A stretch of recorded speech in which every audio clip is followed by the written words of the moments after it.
తాకట్లో ఉన్న మీ బంగారాన్ని విడిపించి ఆ రోజు ధరకే కొనబడుతుంది ఆచారి గోల్డ్. జస్ట్ ఒక్కసారి ఇమాజిన్ చేసుకుందాం, జగన్మోహన్ రెడ్డి మీ దగ్గరికి వచ్చి కవితకి అపాయింట్మెంట్ ఇవ్వడం కరెక్టా, ఇవ్వమంటారా వద్దా అని అడిగితే మీరు ఏం చెప్తారు? అపాయింట్మెంట్ ఇవ్వద్దు, అపాయింట్మెంట్ ఇవ్వండి, అపాయింట్మెంట్ ఇవ్వండి, అపాయింట్మెంట్ ఇవ్వద్దు, రెండింటిలో ఒకటి. మీరు ఏం సలహా ఇస్తారు జగన్కి? మీరు నేరుగా సలహా ఇవ్వాలనుకుంటే అది కామెంట్ చేయండి.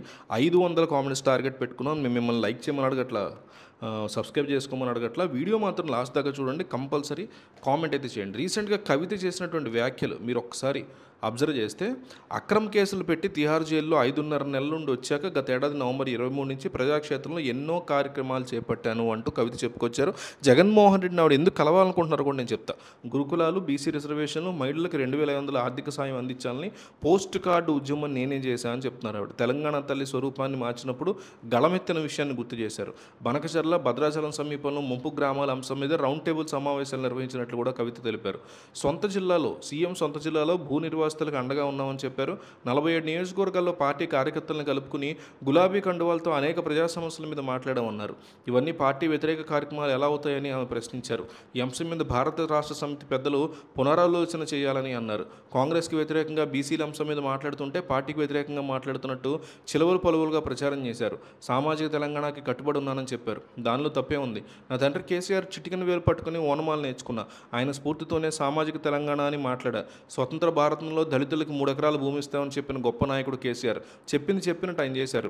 ప్రతి కులాన్ని కాపాడుకునే ప్రయత్నం చేశారు. ఇది సామాజిక తెలంగాణ కదా? నేనేమైనా తప్పు మాట్లాడానా? సామాజిక తెలంగాణ భారత రాష్ట్ర సమితికి అవసరం లేదా? భౌగోళిక తెలంగాణ వస్తే సరిపోతుందా?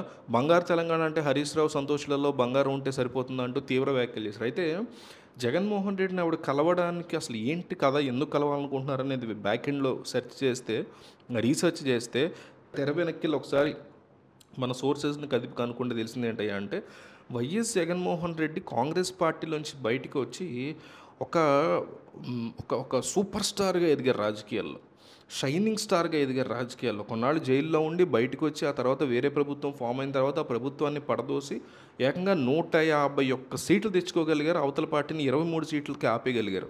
అది చాలా బిగ్గెస్ట్ అచీవ్మెంట్ అనమాట రాజకీయాల్లో.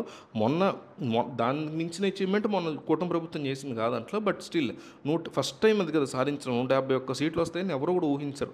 సో అంత గొప్ప విజయాన్ని సాధించినటువంటి జగన్ని చాలామంది ఒక ఇన్స్పిరేషన్గా తీసుకుంటారు రాజకీయాల్లో, మాస్ లీడర్ కాబట్టి. అలాగే కవిత కూడా తీసుకుంటున్నారని ఆయన కలిసి తన భవిష్యత్తు కార్యాచరణ ఏ విధంగా ఉంటే బాగుంటుందని జగన్మోహన్ రెడ్డి లాంటి వాళ్ళని, ఇంకాస్త పెద్ద పెద్ద రాజకీయ నాయకులు మమతా బెనర్జీ లాంటి వాళ్ళని, చంద్రబాబు లాంటి వాళ్ళని, ఇట్లాంటి వాళ్ళందరినీ కలిసి ఆలోచనలు ఆమె ఉన్నారని, అందులో భాగంగా త్వరలో జగన్ను కూడా కలిసేటువంటి ప్రయత్నాలు ఆమె చేస్తున్నారని. అయితే దానికి జగన్ కానీ వైఎస్ భారతి కానీ యాక్సెప్టెన్స్ అనేది ఇవ్వట్లేదు అని తెలుస్తుంది. సో మీరేమంటారు? వైఎస్ జగన్మోహన్ రెడ్డి కవితకి అపాయింట్మెంట్ ఇవ్వాలి, ఇవ్వకూడదు, ఈ రెండింటిలో ఒకటి కామెంట్ చేయండి. మీరు బంగారం తాకట్టు పెట్టి ఆ బంగారం డబ్బులు కట్టలేక ఇబ్బంది పడుతున్నారా? ఆచారి గోల్డ్ వాళ్ళు మీ బంగారం కొని మీ లోన్ తీర్చి మిగిలిన డబ్బులు మీకు ఇచ్చేస్తారు. ఇంకెందుకు ఆలస్యం? ఆచారి గోల్డ్ ఈ నెంబర్స్కి కాల్ చేయండి.